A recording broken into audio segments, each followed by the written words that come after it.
like to call the meeting to order. First order of business, I have to say welcome to who's this crowd back there. That looks like something's going to happen. So first of all, we need to roll call. Ellsworth here. Medina here. Quinones here. Liker here. Lopez Aguino here. Thank you. I'd like to recognize, where are you, Principal, if I may? Oh, there you are. Would you come up and introduce your students who will lead us in the pledge? Can you hear me in the back?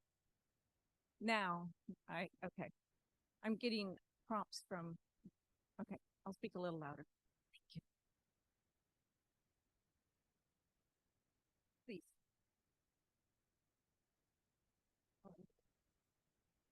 Is it on? Okay.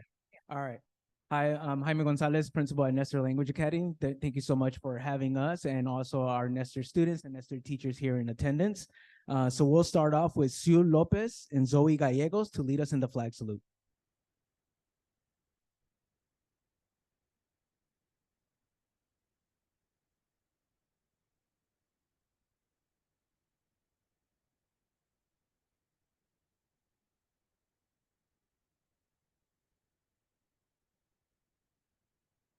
Good evening, South Bay Union School District Board members, community members, Nestor staff, and families. I am Sue Lopez, Sergeant First Class of the Nestor Language Academy Safety Patrol. Buenas noches, Comité Educativo del Distrito Escolar de South Bay, miembros de la comunidad, maestros y familias de Nestor. I am Zoe Gallegos, Sergeant of the Nestor Language Academy Safety Patrol. This evening we will lead you in reciting the Pledge of Allegiance. Please stand.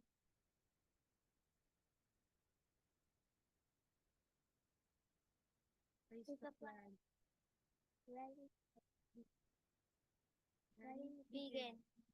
Of the flag of the United States of America and to the republic for which it stands, one nation, under God, indivisible, in liberty and justice for all.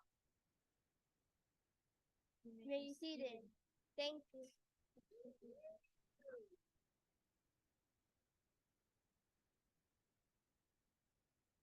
We're going to have a photo op. Where? Okay. And welcome to the teachers and the parents of all these fine students.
All right. Next up, I'd like to introduce our Nestor cheerleaders. But before I do that, Superintendent Espinosa set the challenge out there to level up. So this is us leveling up at Nestor Language Academy.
I understand we're going to be receiving a schedule of the games, the baseball games, and this group is going to be cheering at those games, yes? Yeah. Yes? Yeah, All right. football games, yeah. A lot of See sports. you later. All right, now I gotta follow that. I don't know how I'm gonna do that. All right.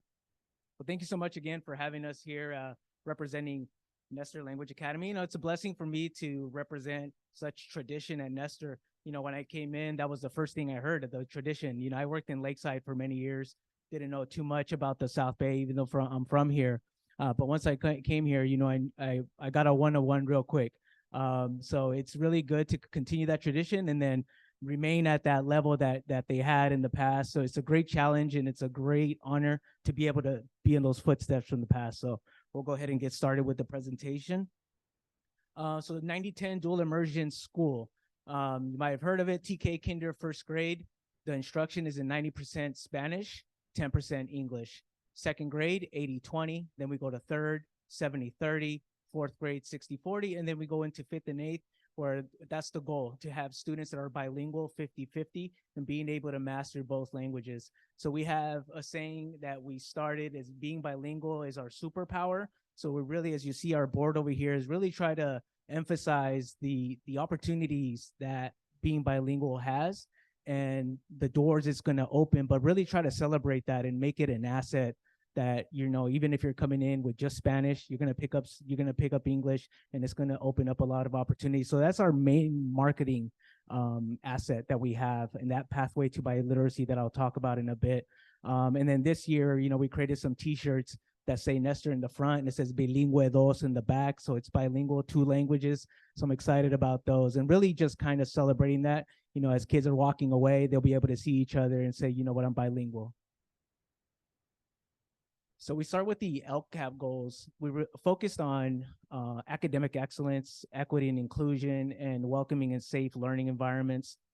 So when you look at academic excellence, you know, we start to unpack that. What does that look like?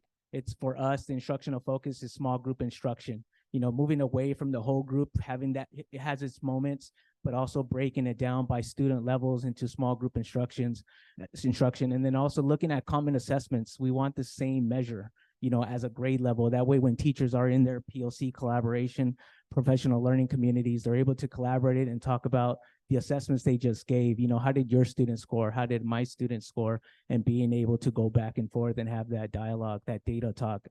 Student data, that's another area that, you know, we're working on, and really bringing the data, not hoarding it ourselves as teachers and as administrators and as districts, you know, but giving it back to the students. This is what you're scoring. You know, it's very powerful to see your starting point, because, you know, you continue to work, you're going to set some goals on where you want to go. We just talked about sports and the cheerleaders.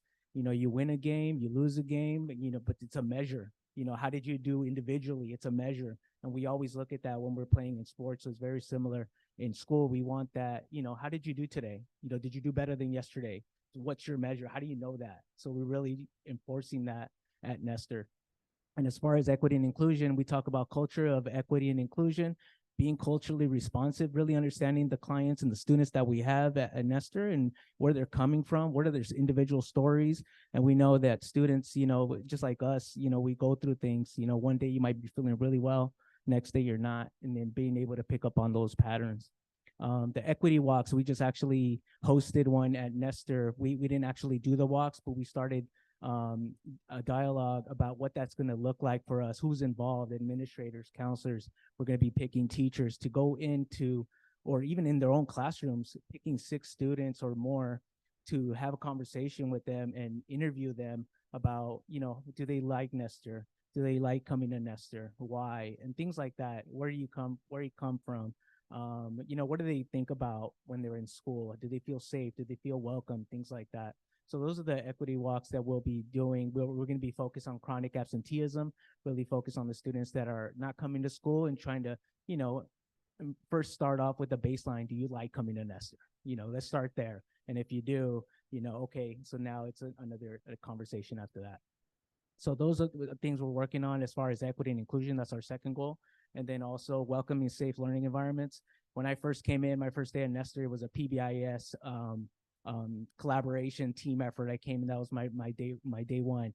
And it was something that I had in my previous district as well. So I knew it. So it was great to have common expectations. And we'll talk a little bit about it in a second, but that's what it is, a positive behavior intervention and support system that we have at Nestor. And then also the social emotional learning. Right when I came in, we implemented Sanford Harmony for the K through 6, I believe. And then now we started rolling in something different for the middle school. What does that look like? And our goal as far as social emotional learning, the school climate, is school connectedness. And what you saw right now with the cheerleaders, they feel connected. Why? Because they're doing something they love for the school. So that's what we want to bring to every student at Nestor. So we'll talk about our data. As I talked about earlier, how do you measure the success? We looked at what Nestor used to do, and I want to get back to that. So when we came in right out of COVID, if I could read it correctly, it says 33% in English language arts. That means 33% of the students met or exceeded the standard according to the state standards, the state exam. And then we went up to 44% in 2021, 2022, and then up to 46, 2022, 2023. So you see that increase, and that's what we want to do. And students know this data as well. So again, it's not for us to just kind of share with parents here and there, but parents know it, students know it. Okay, what's our goal next year? Is it 50%? Is it 51%? And really try to tie that into students so they understand what that is. If you all do your part, we'll get to 50. If we all do our part and exceed, we'll get to 55. So that's kind of the conversations that we'll have with students.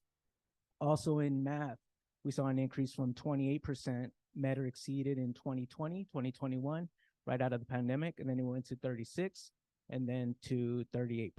So again, an increase, but we still have a lot of work to do. So that's kind of our focus this year. Not only English language arts, but okay, what are we doing about math? Don't forget about math, because we want that. Even though we're seeing gains, we want more, right?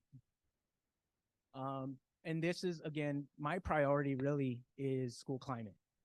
Because the quote says it all there. It says, there are people that will say we don't have time for school climate because we have so much on our plate. And my philosophy of school climate is actually the plate that everything else has to go on. And that's it.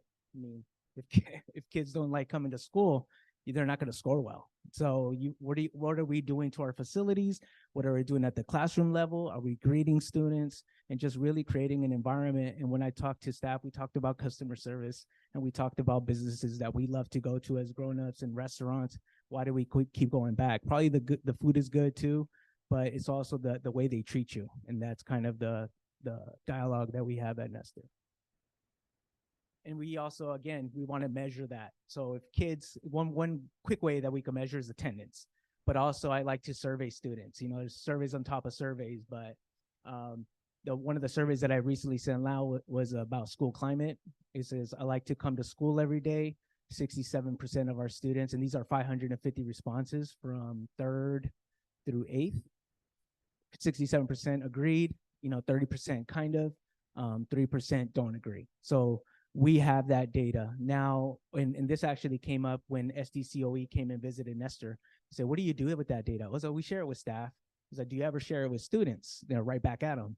And we haven't. So that's something that we will be doing this year, sharing it with students as a social emotional learning lesson and a school climate, a PBIS lesson. This is what your classmates 3rd through 8th are saying. Let's have a conversation about, why do you like coming to Nestor? And maybe another student, I kind of like coming to Nestor. Okay, let's talk about that. So it creates that space for that conversation. Also, I feel that I am part of Nestor. This is school connectedness. 80% of the students felt connected. That's amazing. 16% kind of, and then 4 don't agree. So those are the ones we want to work on, right? Okay, how do we get you to kind of? And then after that, how do we get you to agree? What can we do? And then also teachers and other adults at school tell me I do a good job. That's that positive climate. When they do well, because it's very easy to point out when they do something wrong, right? We catch that. But when they do well, are we celebrating that? So 74% and then 24% sometimes, and then 2% don't agree. And then the adults who work at Nestor treat students with respect, fairness, kindness, 79% agree, 18 kind of, and then don't agree. Now we get into the areas of challenge. As you see, the boy in the monkey bar is getting through his challenge there. One of the challenges that and I think a lot of it was because of the COVID restrictions, right? Right when we came back, a lot of absences, and it wasn't their fault. They had symptoms, they tested positive, they had to go. So all of that kind of, brought our attendance down. But at that time, 2021, 2022, we had 35% chronic absenteeism, which was high, which placed us in a ATSI, an improvement plan, basically. And then in 2023, last school year, we improved from 35% of our students were chronically absent to 25. And now we are enrolled in this program called ICANN, Improving Chronic Absence Network, which is amazing because this is something that even in previous schools that I worked for, we never felt organized. It was always reactive instead of being proactive to attendance. Instead of waiting until the end of the year when somebody has 20, 30 absences and then asking why, let's catch them when they have 2, let's catch them when they have 3. So that's the kind of work. And even the map you see up here, the calendar actually, you see the red, that means those are high volume absences last school year. So this is something I shared with parents at the back to school night. November was a really bad month, but it's a great month because it's vacation and celebrations, but it's also a high volume month as far as attendance. So how can we support that? Mondays and Fridays were also high volume. So that's a conversation we have with parents and just kind of letting them know, as much as you can, let's get them at Nestor because we want them to succeed. So, and one of the things we started with was just defining chronic absenteeism. What is chronic absenteeism? Because a lot of us didn't even understand what that was. We just had a data number, but that's excused absences, unexcused absences, of course, suspensions. But excused and unexcused, a lot of times parents will call and say, my child is excused and that's it. But it actually counts towards being chronically absent. So it's a good thing they're calling. It's a good thing we're receiving that information, that data. But at the same time, it does add up. So we're just having conversations with families. How can we support you? How can we get your child at Nestor? I know they have allergies, they have this, but what can we do to get them in school? So those are the conversations we're having. Also, we focus on welcoming learning environments. One of the challenges we placed for teachers and for all of us to be out there, be visible, and greet students at the door. And that's kind of the proactive approach to attendance. If kids like coming to class, and they're going to want to come to school.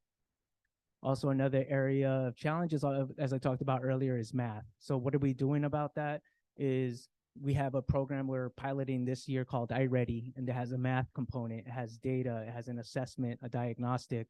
So we start there. We start also with our PLC collaborations. Are we collaborating? Are we sharing data? Do we have common assessments? Let's start there and then just continue to work.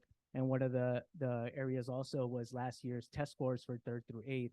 We shared all that data with teachers this school year. They all had their data binder of how their students scored last year.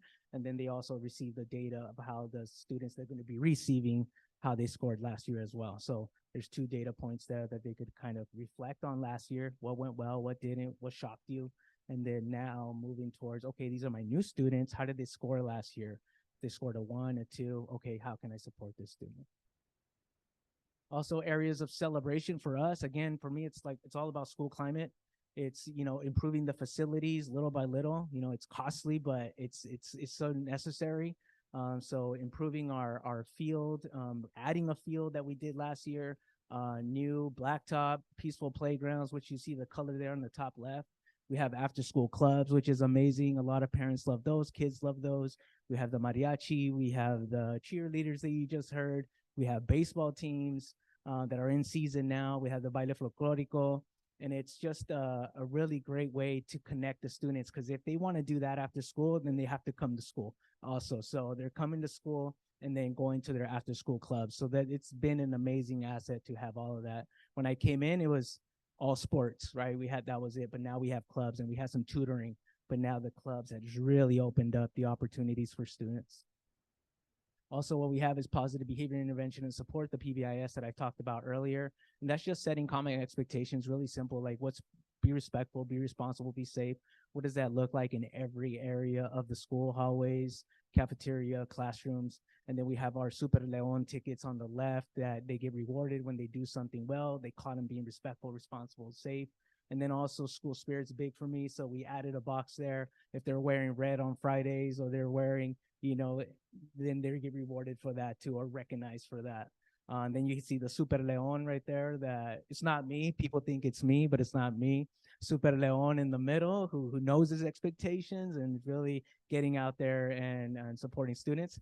And then also last year we started implementing something called Swiss that is through PBIS. It's a student database system that we track all of our minor referrals and major referrals. And it gives us really nice data points too as to where are the incidents happening, at what time, what grade levels. And it makes it easier as an administrator too. When you have to have a conversation with the student, you look at the database and they have 5 and they're all similar infractions. Okay, that's a really easy conversation to have with parents. Okay, this is mainly the infractions during recess. Class, he's fine. So what can we do to support him after more supervision, more active supervision, but also maybe teaching self-regulation skills? So we go through those. Also, this last school year, we were recognized as recipients of the Silver Implementation Award through PBIS. So we received that award. Our goal for this year is the gold. So we're going for that. And then also another area of celebration for us is English learner reclassifications. In 2020, 2021, 52. Also, I believe 52, if I'm reading correctly, in 2021, 22. And then we went up to 61 reclassifications last school year. So again, we want to stay at the 60, if not improve. And that comes through, knowing the student levels, grouping them, and really validating their language when they come in, which is an asset in itself at Nestor, because the target language is Spanish right when they come in. So they feel validated. And I think that's a huge part of it. Also, we received a Pathway Toward Biliteracy Attainment Award. This is a big one too, as far as, really marketing that and keeping students K through 8. Because once you leave Nestor, you'll be receiving your biliteracy pathway to biliteracy or a participation. So we have an attainment award and then participation. There's different criteria for that as well. So it's and then if you see here, when these students from last year graduated 8th grade or promoted, they had a sash for that, receiving that. So it's just another pathway. And now they get recruited by the schools outside because they have new dual immersion programs, especially Southwest, Otay Ranch, San Ysidro. They all get recruited. They want the Nestor students. Another area celebration is 1,071 students. I have no idea how they fit in there, but they're in there. 1,071. When I came in, it was about 1,030, 1,040. Last year as well. And then this year we went up to 1,071, which is great in the midst, in the environment too, losing students, but, we're gaining students. So that's a great sign. Follow us on social media and Nestor Language Academy on Instagram. We have over 1,000 followers. So that's really great, getting the word out and sharing our story there. And also just recognizing the teachers, the teachers doing amazing. I'm gonna cry. But the teachers do an amazing job. Yeah, don't get choked up. But they do an amazing job supporting me, supporting the school. And like I said, that tradition was there before I got there, but they just do an amazing job of doing the day-to-day things. So thank you.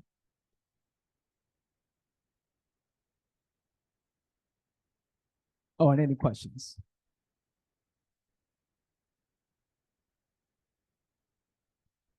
Oh, I know the comments are coming. No worries.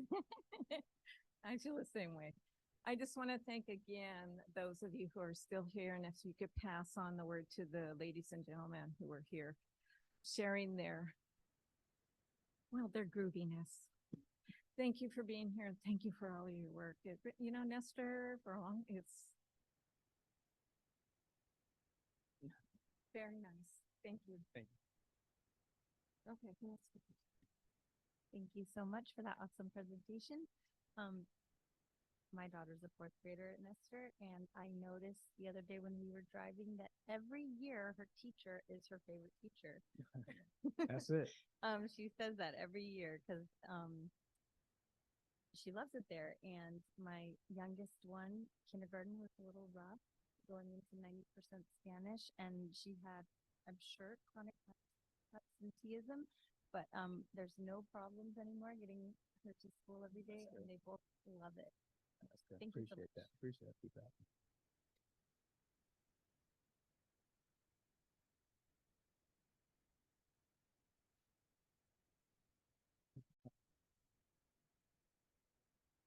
$43 years in this district, 60-something years in this district, as a student, as an employee, and a board member for 2 terms. I have watched Nestor grow from a child.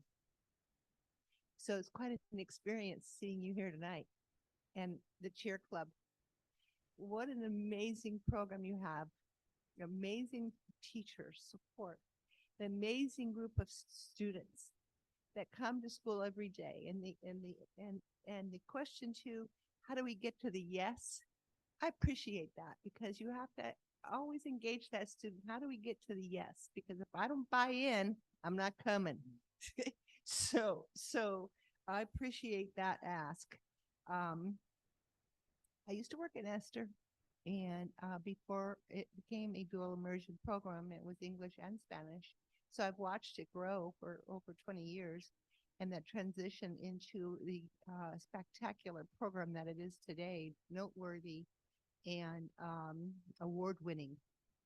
And making that transition was hard, because not only are you looking at student outcomes, but reflecting that with your staff selection and instruction, and aligning it, as you have shared tonight, with what expectations as a leader and principal, as you see how you are supporting teachers to get there. So that's excellent, excellent. That's what I was listening for. The school pride piece is real important to me, because if I don't, as a student or child, if I don't associate with my school, I'm not coming. And the biliteracy certificate is very important as they transition out of 8th grade. My granddaughter, she got the seal on her diploma, open colleges across the nation, just that seal alone. So thank you for that work, that teachers work towards that, because it really means something when you graduate with that expectation. My nephew went to Nestor till 6th grade, and he's fully bilingual, and they put him in Spanish 1 at Marista. Out. Okay, you're not Spanish 1. Okay, I don't know what they put him in, but he was not a beginning, because he'd already gone through 6 years of Nestor. He was fluent. Okay, and so the after school clubs are really important, because we know that those are can be in a specific time of year for more schools. So it was really good to hear that you continue that with our students, keep them engaged. The ICANN program, I pushed for that last year, that all schools should have that, and I'm glad that it's working for you, and I'm glad you shared that with us. The iReady program, and the way that you have designed that around the PLC time for teachers is great support, and I don't see anything that would keep you from that yes. Again, I just appreciate all the work that you've done, and the pride that you bring to South Bay Union School District. Thank you. Thank you, teachers, staff, community. Thank you.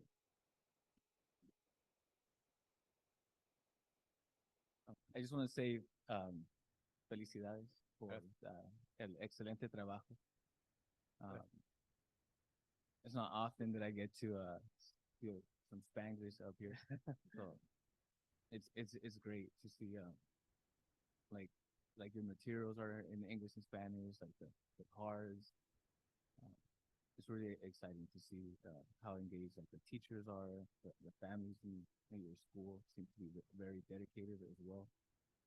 So keep up the great work. Thank you. I just want to say thank you for your presentation. It shows that you guys do a lot of work and I love having the girls here. And I saw a boy earlier, so that was like great.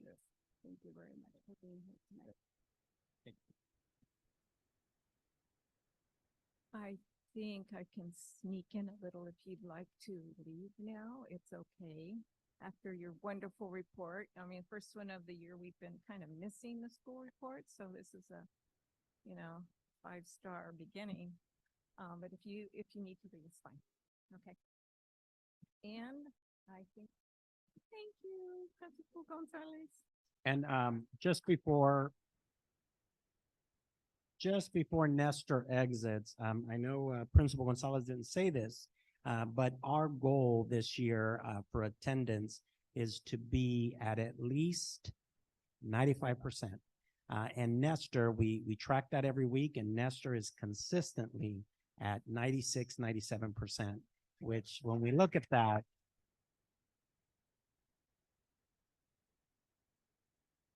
and I think the presentation highlights why their students are showing up daily.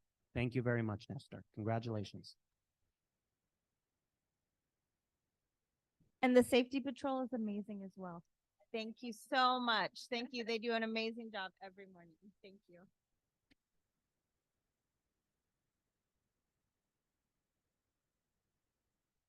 Excuse me for not calling you. Okay.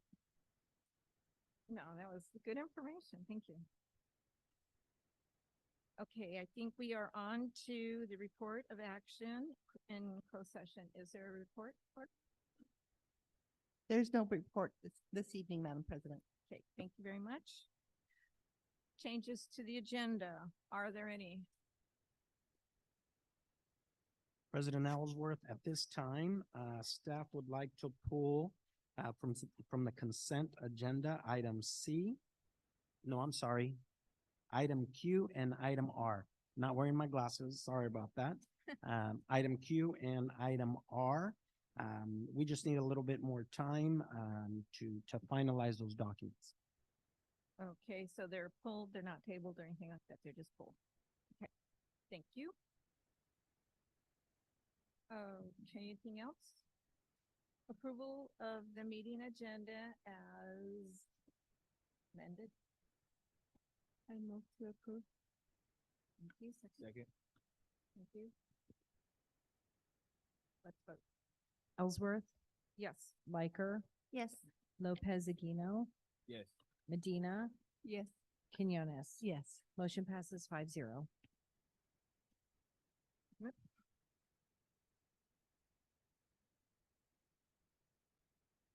Communications to the Board of Trustees from South Bay PTA Council. Susan Connors submitted her remarks via email. She could not attend tonight. Okay, thank you. And they are where can we find those? In your email? At my personal email? In I your mean, my district board email? District yes. email? Okay. Thank you. Report from CSEA, Chapter 59. Seeing none. Southwest Teachers Association. Seeing none. District Superintendent. Thank you, President Ellsworth. I don't have a huge report per se. I do want to thank Trustee Medina and Trustee Lopez Aguino for joining me today in our visit to Central. And I also want to thank the Central staff and the principal, and just thank them for allowing us in their classrooms. And we were very impressed with all the work and all the learning that's going on, in our classrooms. So just wanted to give a big shout out to them. Thank you. Certainly. Those are fun, aren't they? We have, we're on to public comments on non-agenda items. There are no public comments. Okay, thank you very much. Discussion, action items, business services. I'd like to recognize Assistant Superintendent Rigo Lara and Director Joel Ryan. And we're going to be looking at approving the 22-23 annual statement of unaudited actuals. This thing.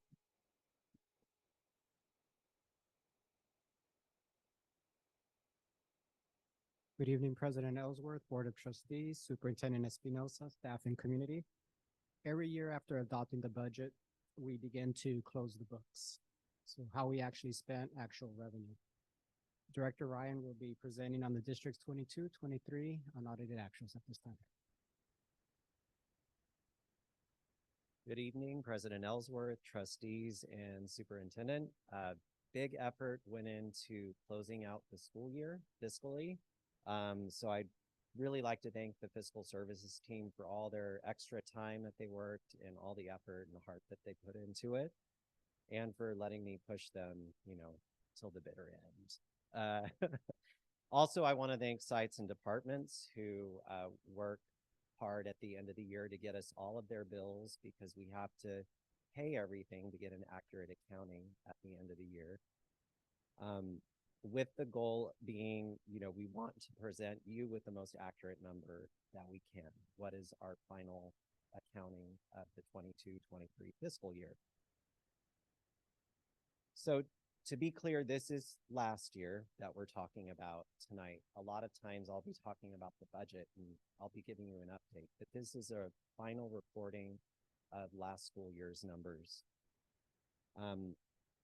Even though we're presenting these to you tonight and we are very confident in these numbers, we're also going through an audit at the same time. So they're going to look at our final numbers and verify the accuracy of those for you.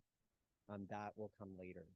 So that will probably be December or January when you'll get that final audit report.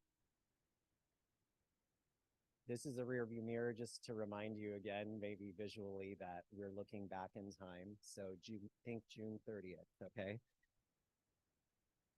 Now we get into the numbers. At the adopted budget, which was presented to you in June, we estimated our final numbers, and that's here in this middle column. That's our best estimate at that time without having all the final invoices and all of those final things.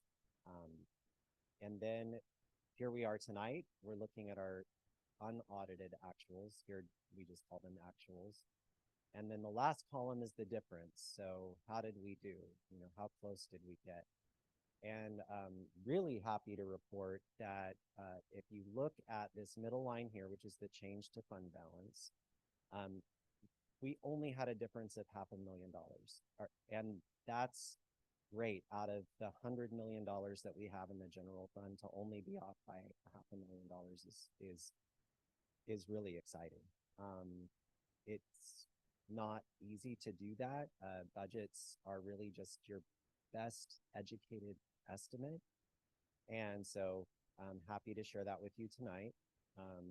What that does do is brings our ending fund balance up slightly from where it was at estimated actuals, $39.2 million to basically $40 million. So again, a half $500,000 difference, but in the right direction. So just a reminder, 100% of forecasts are not correct. You look at the weather, we had a tropical storm recently that was supposed to be a lot bigger, but ended up being not as bad. So we want to take a look, what was off. And so here's a deeper dive into the differences. I'm just going to highlight 3 of the biggest differences. I'm not going to go through every single line. The 3 biggest differences, I'll start at the top. The first was revenues. We took a look at the way that we charge our charter schools for all of the centralized services that they receive. And we wanted to do a more accurate accounting of how we receive those funds from them. So what that meant was not all of it necessarily comes in as revenue. So I reduced the revenue that we received from the charter schools, but that money came in a different way. So here under services, you can see that our expenditures dropped because we spend so much out of our general fund that is actually spending on behalf of the charter schools, that it actually means that we have less expenditures in our general fund. So it's one and the same. It's an in and an out, but at the end of the day, it's just a better way of reflecting those expenditures in our budget.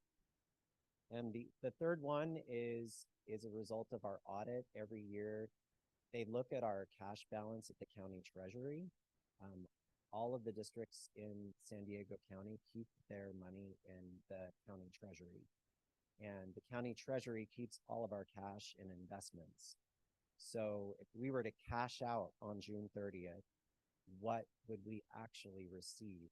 And so that's what this is. It's an adjustment that shows what we would receive if we actually cashed out that day. Now, we'll never do that. So this is more of an accounting exercise that is reflected here.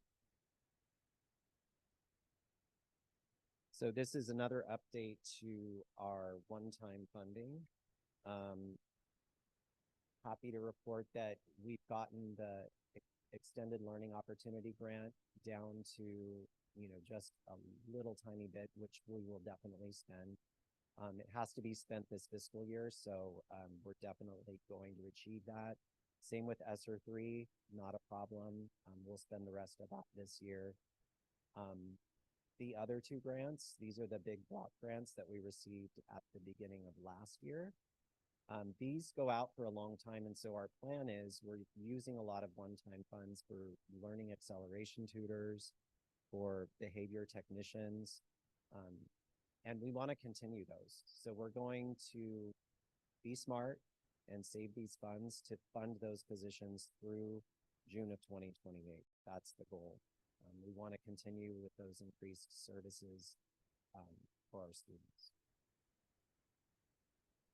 This you see every time we bring numbers to you. It probably looks familiar. This is our annual budget cycle, and we're right here in September. And we are at the end of the fiscal year, but like a lot of budget cycles, it's really continuous. So this is the end of the 22-23 fiscal year, with the exception of there being the audit. But that's where we are. And then next up will be an update to current year's budget. That's the first interim report. That'll come to you in December. And then, believe it or not, we actually start budgeting in my department for the 24-25 fiscal year, which is a long time from now, but you've got to plan ahead. We have to plan ahead. So again, just showing you what's up next. And tonight we're recommending your approval of the 22-23 unaudited actuals.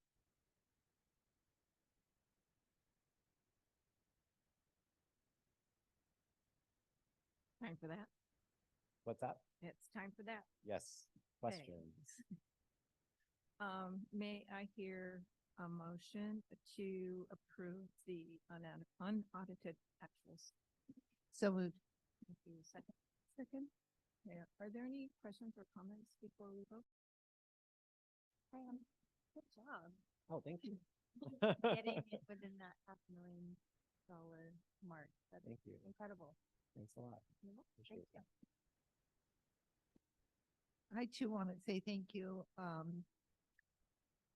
It's not an easy job. I mean, my checkbook is, if I didn't have online, bill pay, I would be sitting here on my little book. So, thank you for, your department, business services, all the employees that help make this happen. I know we can get a little stressed in that room. And, so, the importance of having, students in schools, have books and supplies, that money, it can dwindle real quick. And everybody spends in the beginning, and then it's March and they don't have any money. So, I thank you for, ensuring that they do. Cause it gets really rough around March and April. So, this excellent number reporting, and I look forward to the auditors smiling back at us in December or January. Thank you. Okay, we have, excuse me. Gracias, excelente trabajo, Daniel. De nada. We have a first and a second to approve the 22-23 annual statement of unaudited actuals. Let's vote. Ellsworth, Yes. Liker, Yes. Lopez Aquino, Yes. Medina, Yes. Quinones. Yes. Motion passes 5-0.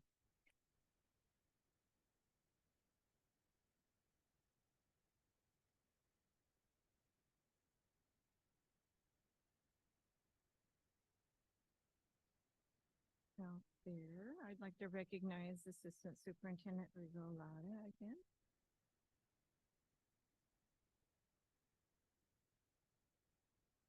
Good evening, excuse me.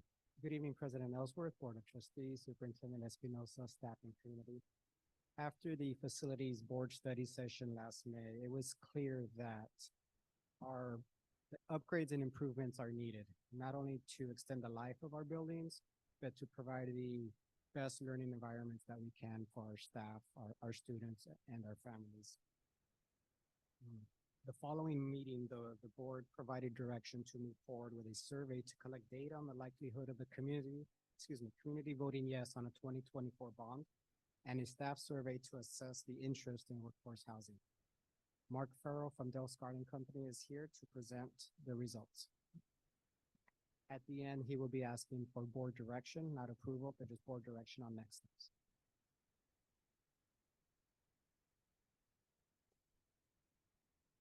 Welcome. Thank you. It's good to be Back. back. Good evening, President Ellsworth, trustees, Superintendent Espinosa, staff, and community members. Pleasure to be back and share the results of 2 surveys tonight. So I'll be up here for a little while. The first is the survey that was done for, to South Bay staff. It was a web-based survey.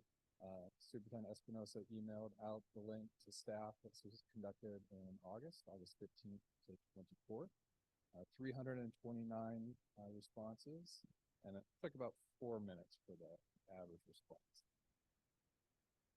So we asked where the staff member worked, so you can see that distribution across all of the different sites at the district.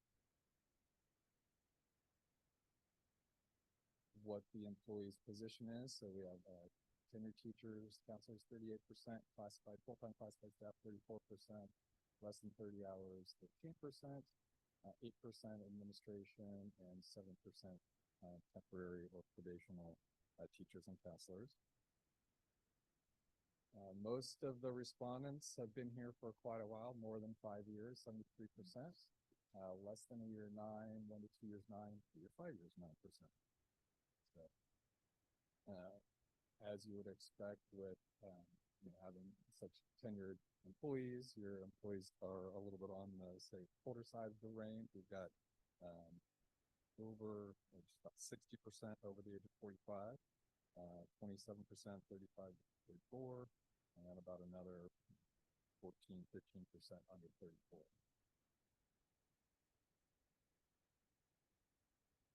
Majority of your employees are really fairly close to work, less than 30 minutes.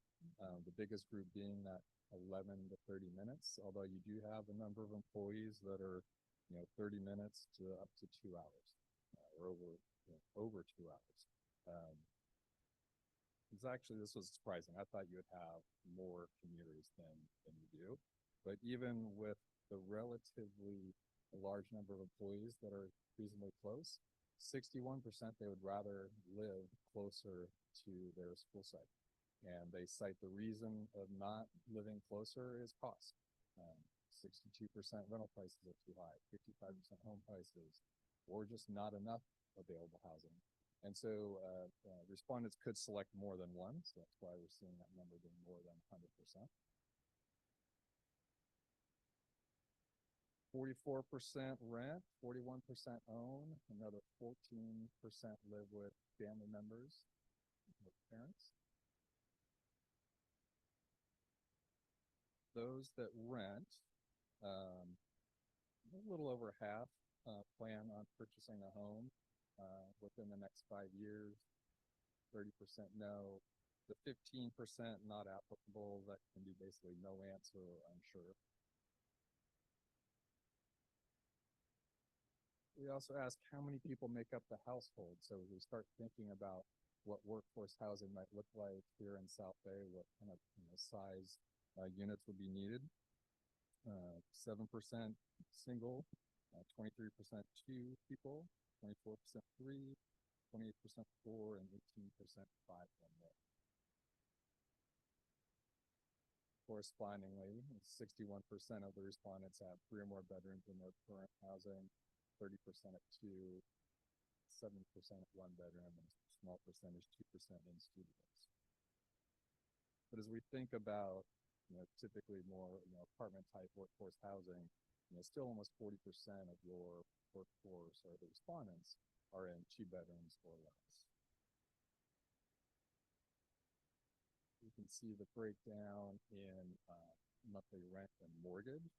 I won't go through each of the numbers here, but you can see that distribution.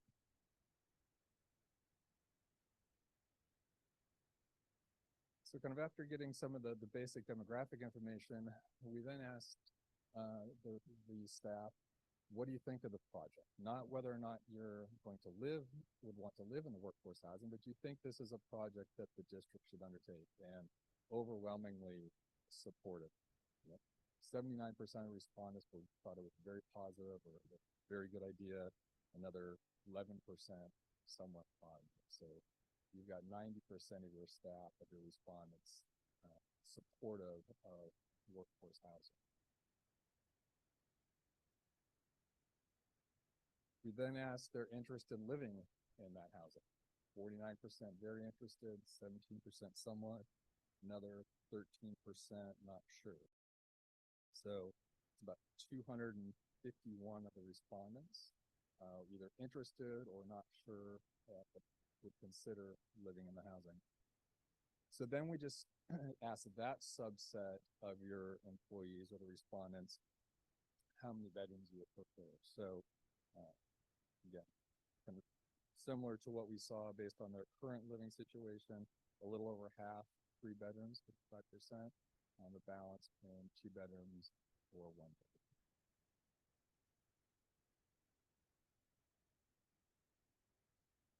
We asked how long you see yourself living in workforce housing. So anywhere from less than 1 year to more than 7 years. And typically with a workforce housing project or program, there is some time limit for how long the employee would be able to stay in that housing. I think if you have a waiting list for people that want to be in that housing, the goal is not to provide a small number of your staff or your workforce a long-term or permanent benefit of the workforce housing. And so typically the programs will have some length of time to allow other new employees to gain access to that housing. If there's not a waiting list, then that's something that where you could extend the period of time. And when we then ask staff, well, if you were limited to 5 years in this workforce housing, would you still be interested? And yes, 71% said they would still be interested in the workforce housing. And again, another 21% in that not sure.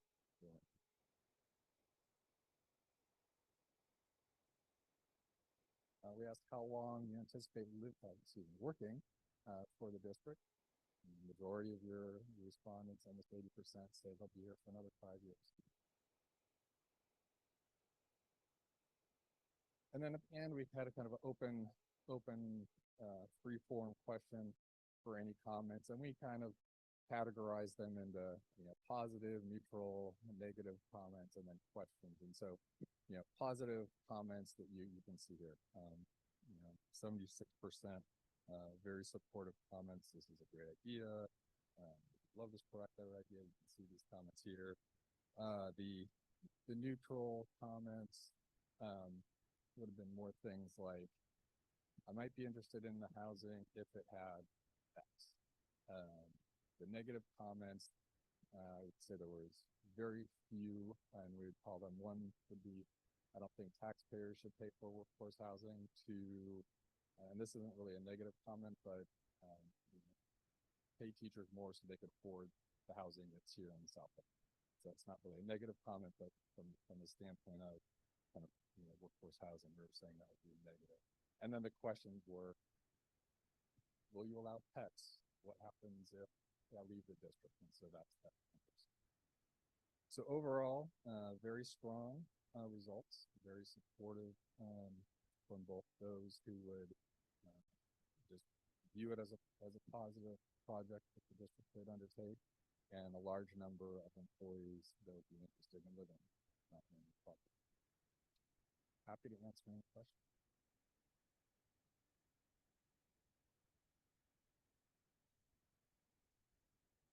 Well, I will start us off.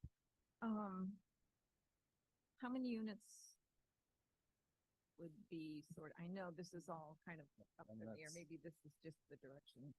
I mean, that would Next be one of steps. the next undertakings, Yeah. would be to start looking at where are feasible sites, how many units could be, placed on those sites.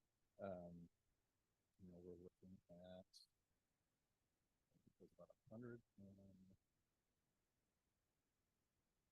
about 156 of the respondents very interested.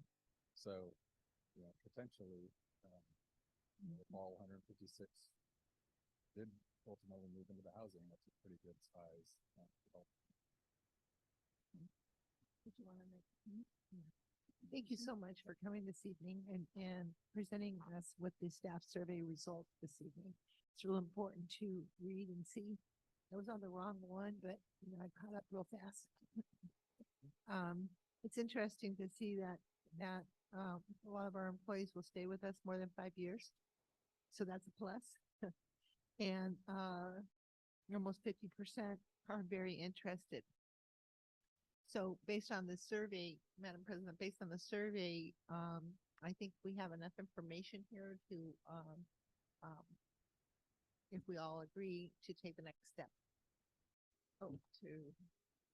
With some suggestions on information we'd like to see, or Well, I think we're just talking about the staff survey right now. So based on the staff survey, there's an interest.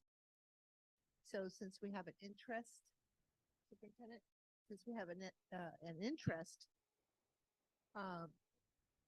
what the next steps would be. Superintendent. What our next steps would be. so that would be to you.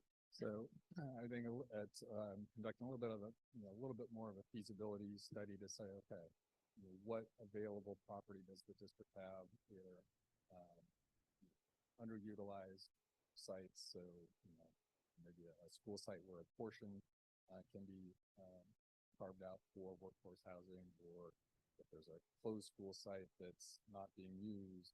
So kind of looking at the assets the district has to figure out, okay, what are some potential viable options?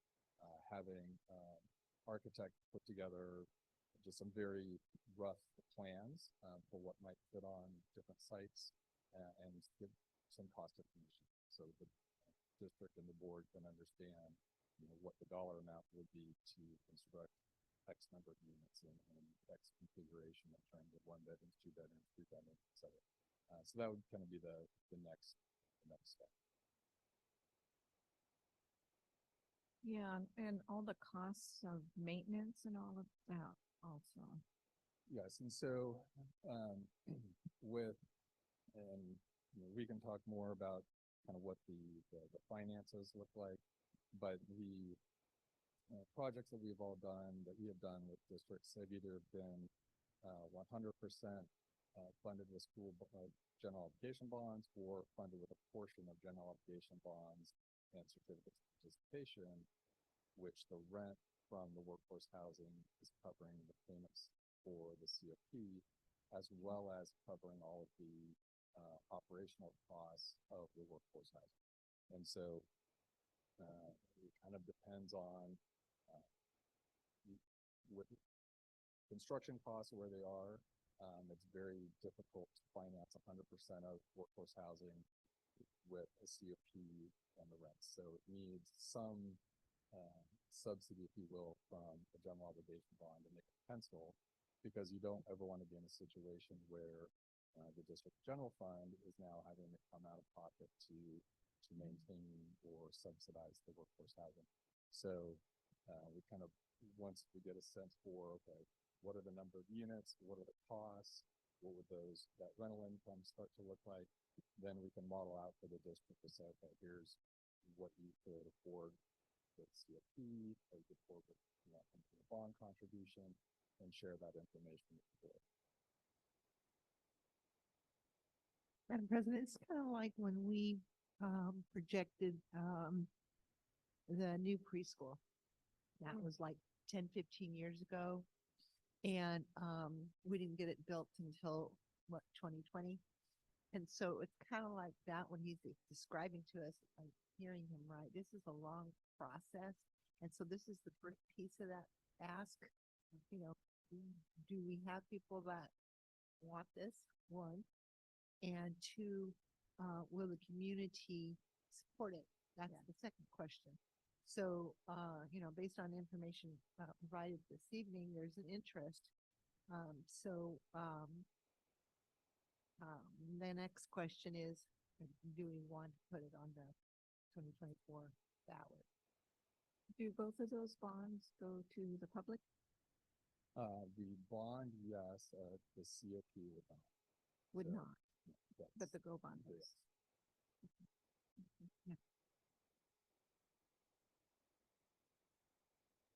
Sorry, thank you.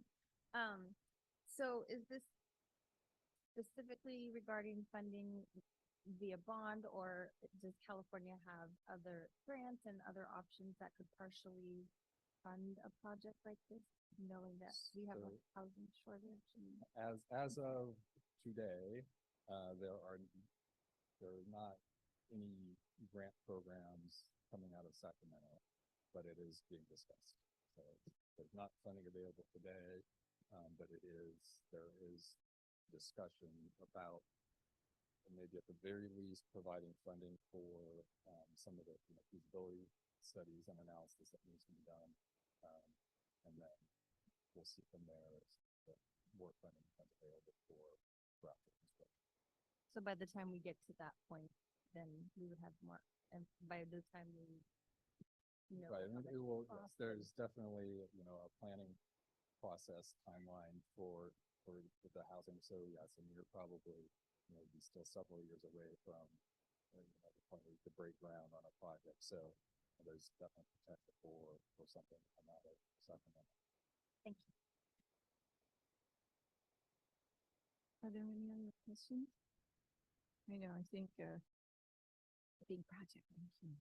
So you know better than us what the and next so this, step would I be. mean, this first step is, is there demand? Is it something that your staff would consider? Because it doesn't make sense for the district to spend any money doing feasibility studies if the staff came back and said, we think this is a horrible idea. So step one, very inexpensive, do a web survey of your staff to see, are they interested? So then, yes, we have that. We'll talk about what the voters think. And then you've got the potential next step of feasibility study for housing.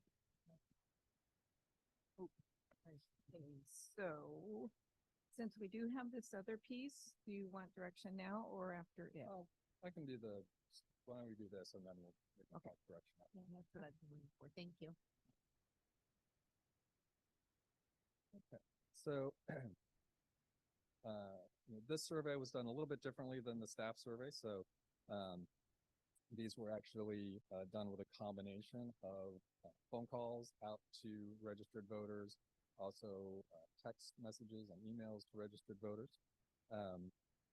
So it's selecting random voters, but also done in a way that try to mimic what the actual demographics of your voters are in terms of party, age, etc. So 354 surveys were completed. It took about 12 minutes for each survey. And so with the 354 completed surveys, it works out to a margin of error plus or minus 5.2%.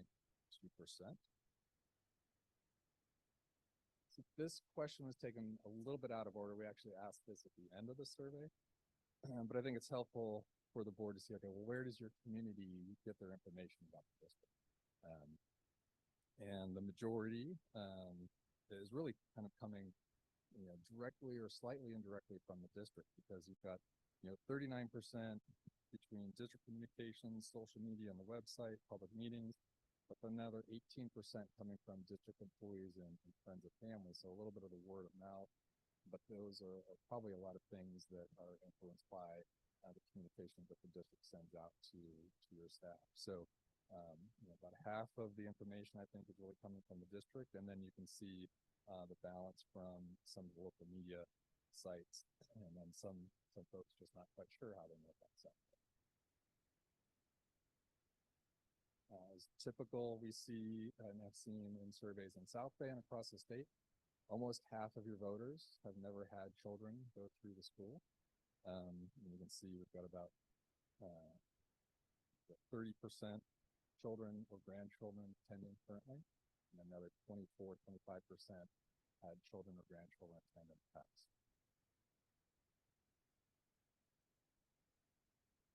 39% would rate the education as excellent to good, 26% fair, 12% poor, and unsure 23%. I went back and looked at the survey from 2018, the last general obligation bond.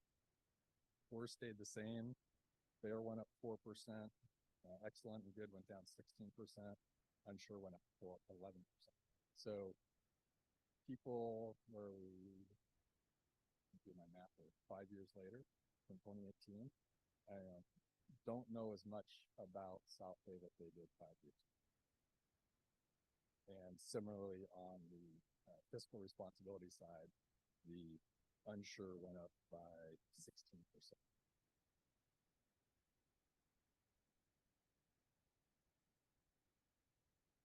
87% of the respondents agreed with the argument or the assessment that public schools should be our #1 priority. 83% agree that quality schools increase property values. And 81% believe that there's a significant shortage of affordable rental housing in the San Diego area. So, all of those things are kind of general feelings that are supportive of a school bond measure. And so then this survey was a little bit different than surveys we've done in the past for the district. So we actually tested 2 different bond measures. And the way we asked the question was, the district is considering placing a bond on the ballot. And we used either what we call the repair or the safety bond language. Slightly different wording. The repair is kind of more about replacing things in the classrooms, featuring electrical technology. Safety talked a little bit more about emergency communications, security, renovate playgrounds to improve student safety. So we'd ask one of those 2 bond questions first, and we alternated it between the respondents. So we didn't create a bias by asking one of them first. Asked them how they would vote on that measure, and then we said the district is considering placing a second measure on the ballot, and then we would do the opposite and get their response for how they would react. So if we look at the repair ballot language, 74% support yes and leans.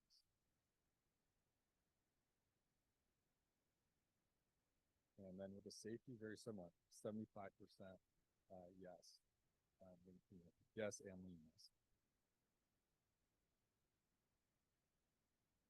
So just after giving the bond language, then we start asking about, okay, well, what about specific projects? All of the projects were really well supported by the respondents. And so how we break this out, we ask if it would make you more likely or less likely to vote for the bond. And then if they say it doesn't make a difference, we go back after the fact and look to see, well, how were they voting in that initial ballot test? Were they in that 75% yes, or were they in the no? And so you can see the most popular project, ensuring ADA accessibility, followed by leaking pipes, replacing leaking pipes, steam and STEM, upgrading heating and ventilation, upgrading security and emergency communication systems, replacing wiring, renovating classrooms, fencing, security, points of access, replacing aging portables, expanding internet, creating libraries, creating playgrounds, and constructing workforce housing. So constructing housing was a little bit lower than the rest, but we're still looking at 75% of the respondents would be more likely to vote for the bond if they knew it was going to fund workforce housing. We then asked about some different arguments. So this is common across the state. If you knew that the funds would be spent locally and cannot be taken by the state and spent elsewhere, and 85% of people respond positively to that argument, as well as public disclosure being required for the spending of the funds, not using funds for administrative salaries, and that the projects may qualify for state matching funds. And very likely we'll see a statewide school bond measure on the ballot in 2024.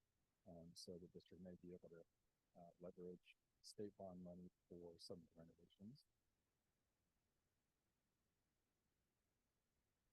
We asked questions about around staff, the teacher staff housing, so more teachers would be able to live in the community. Questions about the age of the facilities, asked a little bit different. School sites are over 6 years old versus built before 1963. Not a big difference between how voters responded to those two questions. Providing housing will allow the district to be more competitive in hiring and retaining teachers, and then the subsidized kind of rent concept at the bottom. But again, still well over that 55% threshold. We asked about the tax rate, and we asked about it two different ways, at either 3 cents per 100 or $30 per 100,000. They work out the same. That's just how you do your math. Not a big difference. We typically see the cents per 100 sounds like a lower number than the dollars per 100,000. But since we're also thinking about, well, what if the district placed 2 bonds on the ballot? You'd have a double that tax, $60 or 6 cents, very little difference. So not a lot of tax rate sensitivity in the voter support for the bond.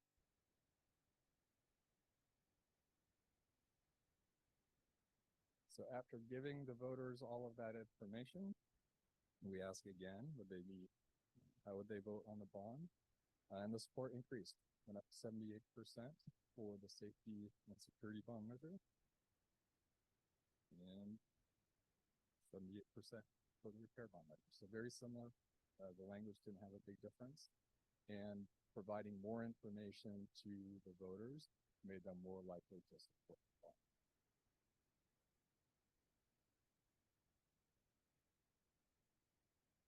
And then here is where we dive in and say, well, okay, so you support the bond.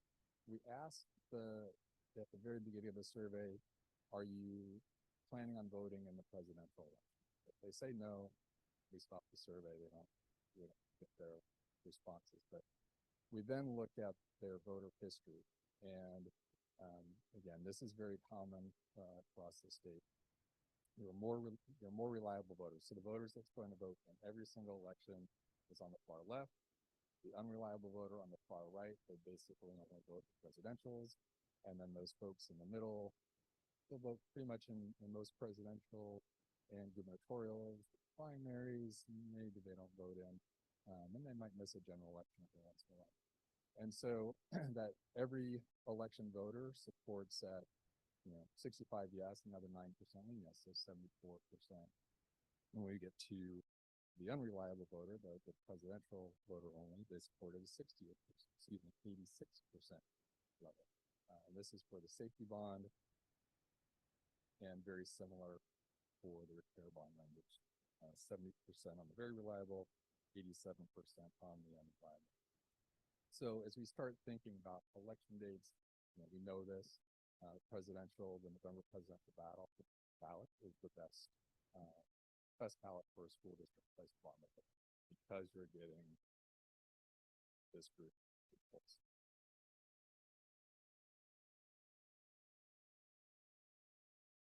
And then we looked a little bit at the voter response is based on a few other demographics, so not a tremendous surprise. Registered Democrats support close to a 90% level, declined to state voters just under 80%, and registered Republicans just under 55%. Again, typically what we see, greater support the younger the voter is, and correspondingly, the least likely they are to vote, and they're only going to vote in the presidential. And then support based on whether or not voters have children in school. And so, the biggest support are parents. The children are currently attending school, grandchildren currently attending school, and your voters that don't have children in school. So they're not much behind your parents. So, these are maybe they're people whose children are getting ready to come to school, or they just know the value, as we saw, the 80% think it's going to improve property values. Public schools are an important asset. So a lot of support overall for the district.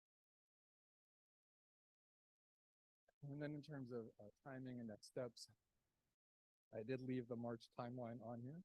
It would be very quick, but it is still possible to put a bond measure on the March ballot.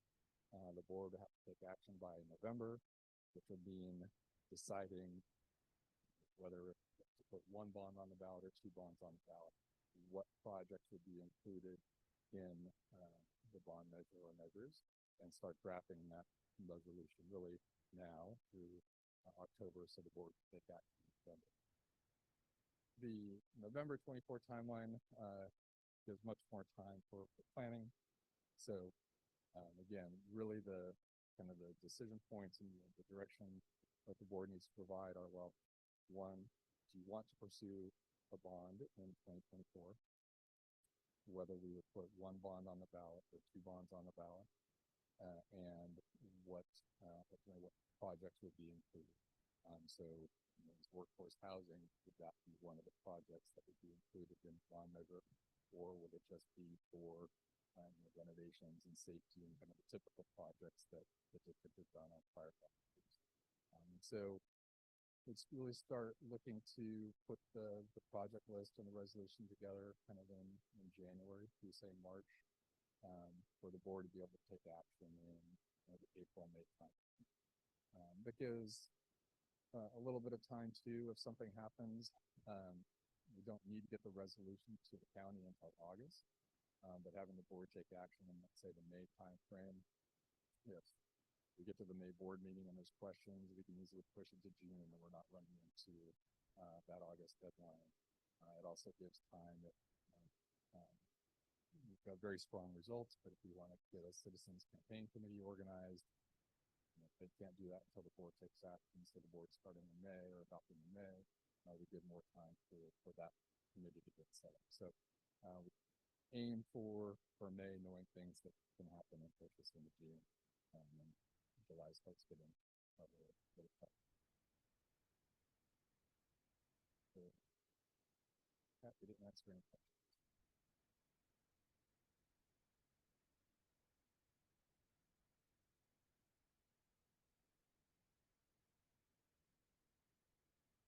I'm really impressed with your presentation this evening. You can really tell that you really went through a deep dive here. So I just want to acknowledge that. When you go into political parties and who went when, who voted, I mean, you really took a deep dive. I appreciate that. Compared to the staff survey and the voter survey, you kind of get a reflection on who really lives here and who the voters will be, and how our communities have changed, and why we have a declining enrollment. So all I can say, I'm really impressed with your presentation tonight. I am looking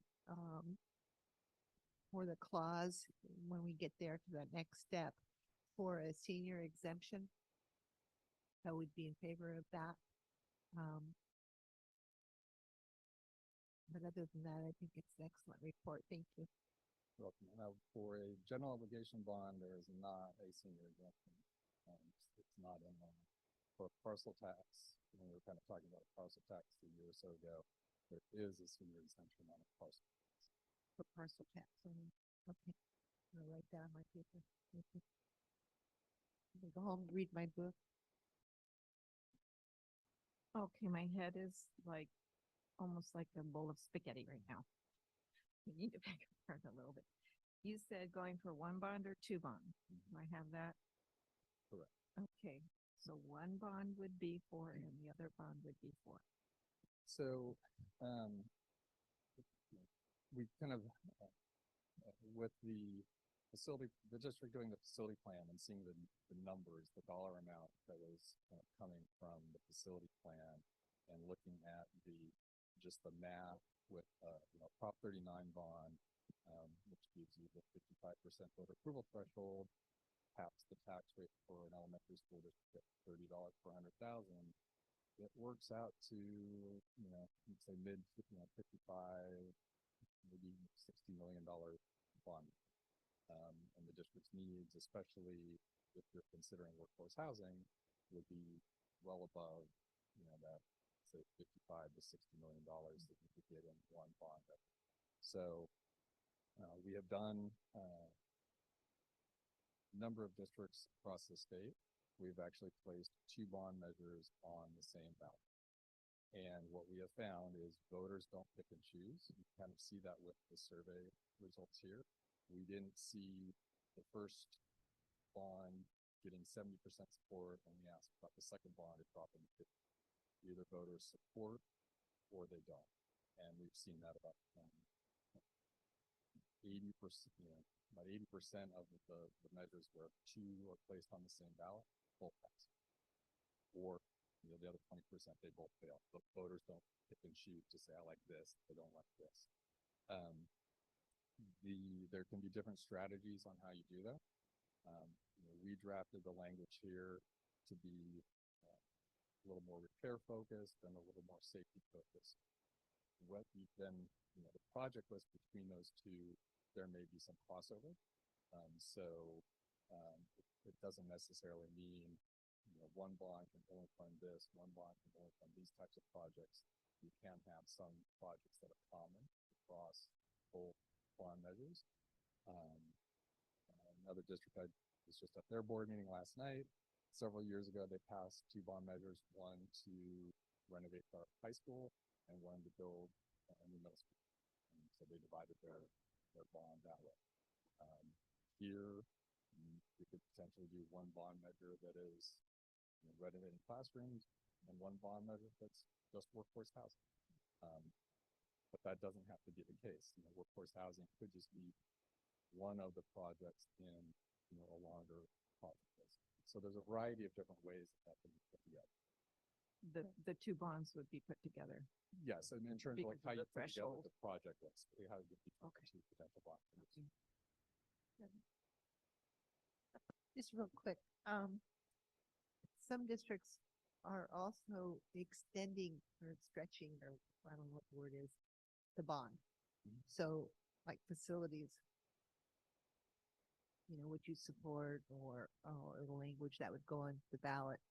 Can we stretch the one bond that we have right now for another 30 years?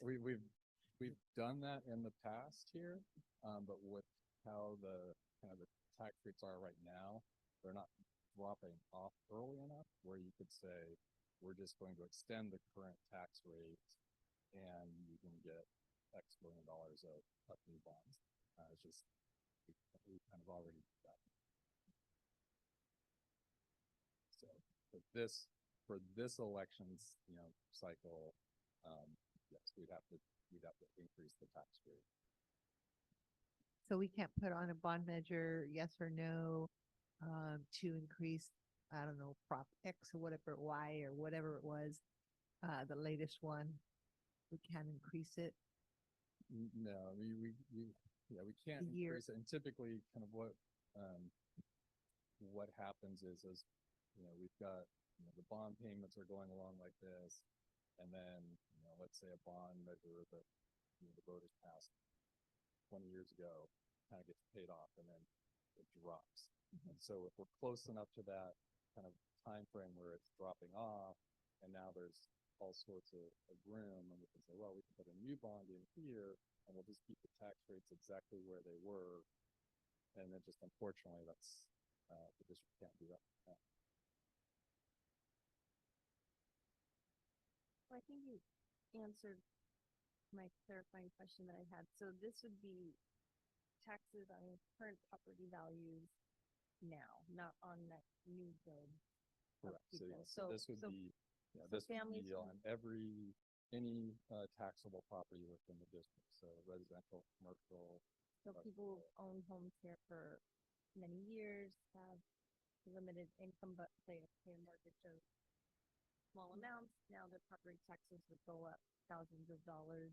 Well, there is Kind of thing? a little bit of an inverse there, because so someone who's with I mean, With- current values.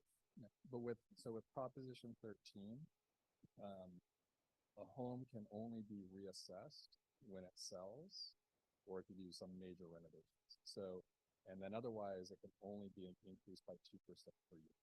So,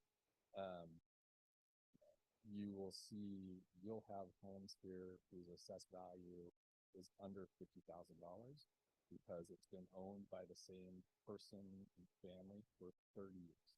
And so they will pay the same tax rate as maybe the person who just bought their house next door who, for $500,000 or $800,000 or whatever, $1 million, whatever that number is, they will, pay that same tax rate, but on a much higher assessed value. So they will pay, their property tax bill will be higher than the person that's been in the home for 30 years with that really low assessed value. And the assessment is on land. It's a land and building value, but Yeah, 'cause it's I just got mine majority of reassessed and it's like, I got half Prop 13 and half Prop 13, so I paid two tax rates. And so they reassessed my property, but, it's not thousands of dollars unless you buy a 1.5 million down the street, across the street.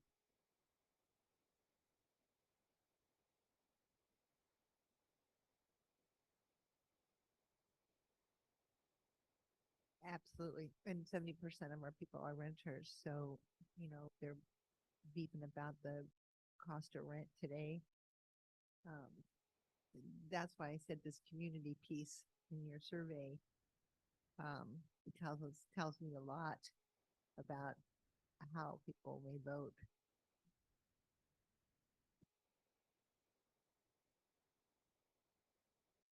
Okay, I think it's time to figure out what the direction might be instead of just go. I'm thinking to give Mark and Dale Scott direction to continue with the two ideas, the employee housing and then the facilities necessities. Am I thinking correctly?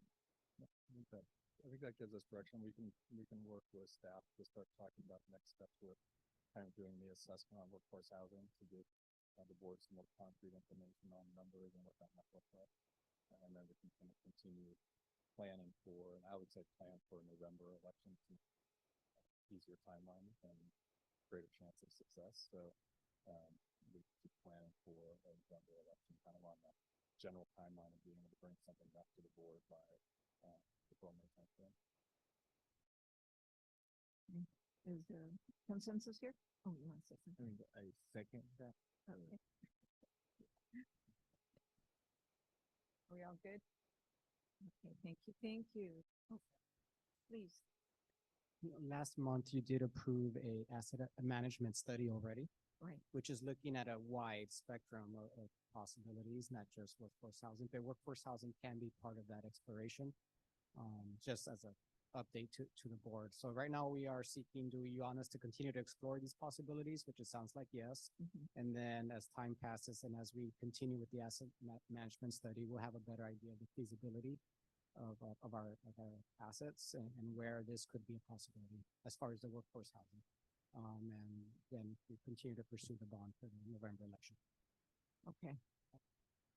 So the spaghetti bowl is still there, but it's okay.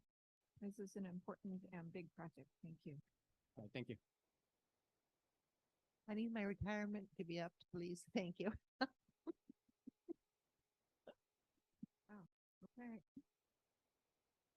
Where are we? Oh, we're on the consent calendar now.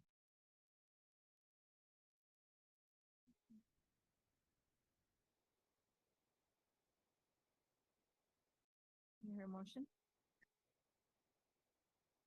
So moved. Second.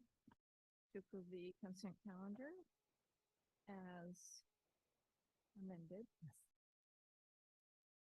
Let's call for the vote. Ellsworth, Yes. Riker. Yes. Lopez Aguino, Yes. Medina, Yes. Quinones. Yes. Motion passes 5-0. Okay, we have nothing, oh no, future agenda items is first. Anybody have something they want to bring forward? Okay. I would like to thank staff for providing some information on our TOSA program. I am glad to hear that we're looking at this and trying to improve the effectiveness. I'm still not clear on and would like to see a plan on how we're measuring its effectiveness and how we are ensuring more staff are using the valuable resources. Looking at district students' achievement even before COVID, it is clear that we need to do more to ensure that we are measuring all programs from language arts and math to our TOSA programs to make sure they are effective.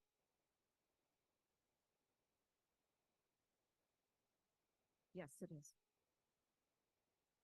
Can you please restate your request? So I'm still not sure how we are measuring the effectiveness of our TOSAS programs and the language arts and math. Any others? Thank you. You have that, Superintendent? Okay.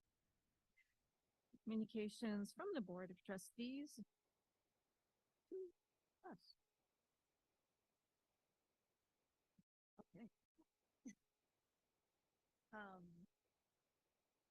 Thank you, everybody, for all this wonderful information. And again, we had another successful Masters in Governance course that we went to last weekend. I think that we are doing our best to be informed regarding the big picture of how to run a school board effectively, as well as all the pieces here in our community, in our district. So keep learning.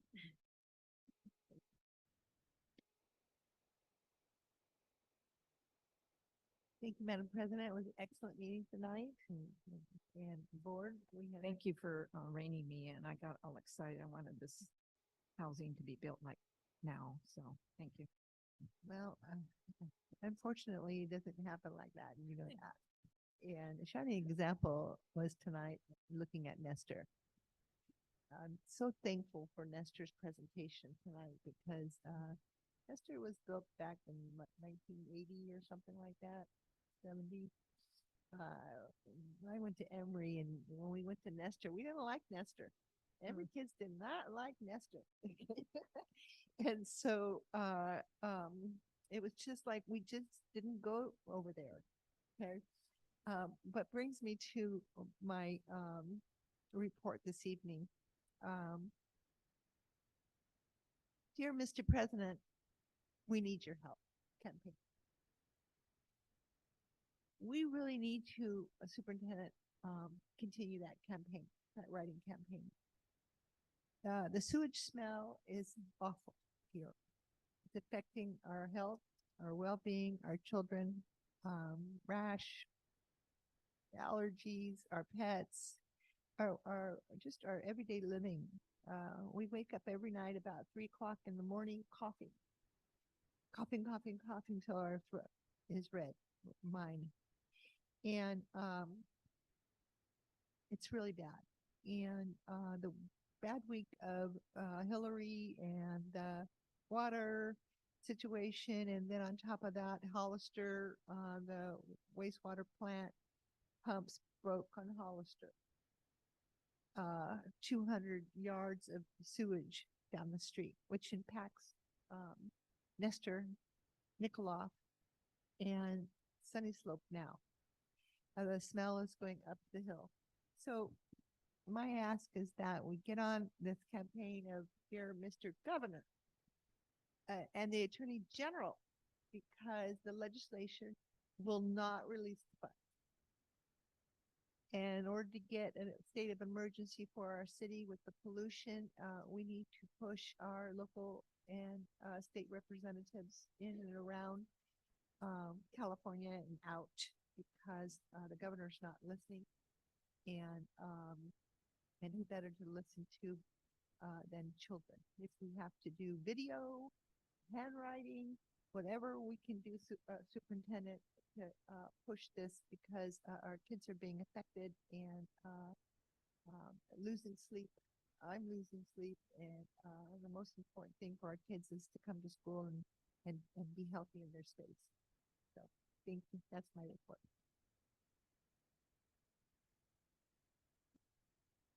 I want to thank everybody for being here tonight, and Mr. Principal Salazar, who I know is watching from home right now, just like all the other principals of the district. It was great starting the day today at Central. Being around Mr. Salazar was very inspiring, very motivating. His energy was really great. You can tell he's very passionate about the work that he does, and I'm really excited to see his work at Central. And I get to hear and see Central every day.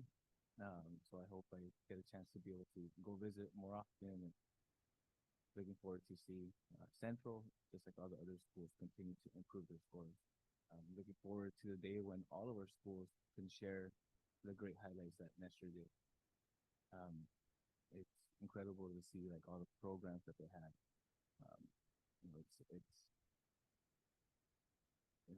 All schools have dual immersion programs, and the things that they have at Nestor, all of our schools will be doing much better. I'm excited to continue to move in that direction.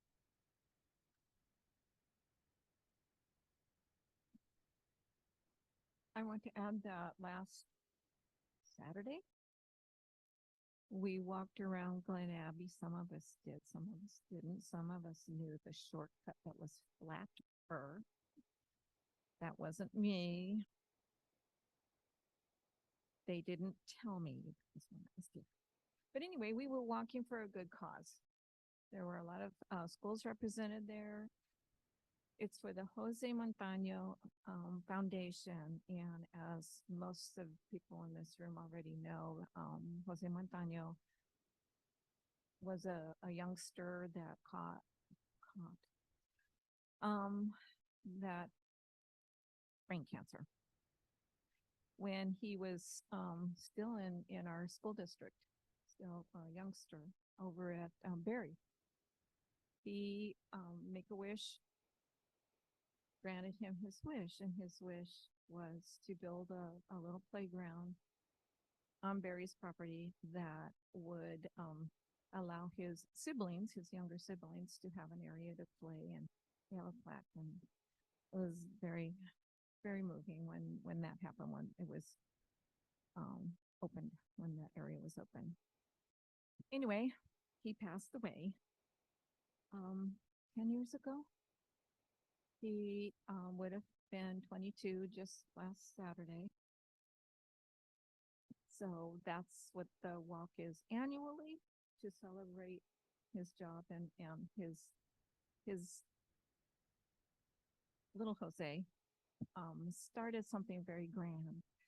When he was in Rades, he would take around a wagon full of snack bags and have the rocks in it that were like little inspirations, little butterflies or flowers or something, just something so the kid could keep after they scarf down the snacks.